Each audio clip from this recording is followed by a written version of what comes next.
शिरोळ नगरीतील माजी ग्रामपंचायत सदस्य तथा सामाजिक कार्यकर्ते निळकंठ उर्फ पिंटू बंडोबा फल्ले यांचा वाढदिवस सालाबादाप्रमाणे यंदाही विविध सामाजिक उपक्रमांनी अत्यंत उत्साहात साजरा करण्यात आला।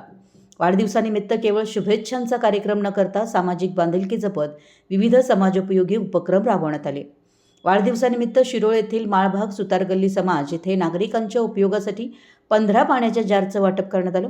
नागरिकांना पिण्याच्या पाण्याची सुविधा उपलब्ध व्हावी या उद्देशानं करण्यात आलेल्या या उपक्रमाचं नागरिकांकडून स्वागत करण्यात आलं। तसेच शिरोळ येथील पीएम श्री छत्रपती शिवाजी मंदिर क्रमांक 3 शिवाजी विद्या मंदिर क्रमांक 3 छत्रपती राजाराम विद्या मंदिर शिरोळ आणि विद्या मंदिर राजीव गांधी नगर नंदिवली वसाहत शिरोळ येथील शाळांमध्ये विद्यार्थ्यांना शालेय साहित्य व खाऊचं वाटप करण्यात आलं। विद्यार्थ्यांना शैक्षणिक साहित्याची मदत मिळावी आणि त्यांच्या शिक्षणाला प्रोत्साहन मिळावं या उद्देशाने हा उपक्रम राबवण्यात आला। विद्यार्थ्यांच्या चेहऱ्यावर आनंदाचं वातावरण निर्माण झालं होतं।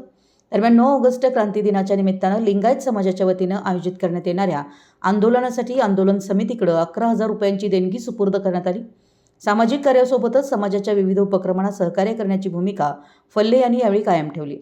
वाढदिवसानिमित्त आयोजित या विविध उपक्रमामधून वाढदिवस साजरा करताना समाजासाठी काहीतरी देणं हा सकारात्मक संदेश देण्यात आला।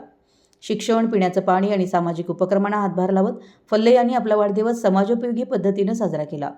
या सर्व साहित्याचं उपक्रमांचं वाटप निळकंठ उर्फ पिंटू बंडोबा फल्ले यांचे चिरंजीव नंदकुमार फल्ले व त्यांच्या सहकाऱ्यांच्या वतीनं करण्यात आलं।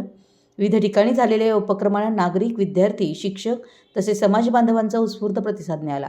सामाजिक कार्याची परंपरा पुढे नेत गरजू विद्यार्थ्यांना शैक्षणिक साहित्य, नागरिकांना पिण्याच्या पाण्याची सुविधा तसेच सामाजिक आंदोलनाला आर्थिक मदत अशा विविध माध्यमातून वाढदिवसाचं औचित्य साधून समाजोपयोगी कार्य करण्यात आलं। त्यामुळे निळकंठ उर्फ पिंटू बंडोबा फल्ले यांचा वाढदिवस सामाजिक बांधिलकीचा आदर्श निर्माण करणारा आणि समाजोपयोगी उपक्रमांनी संस्मरणीय ठरला। मराठी एस न्यूजसाठी शिरोळहून दिलीप कोळी।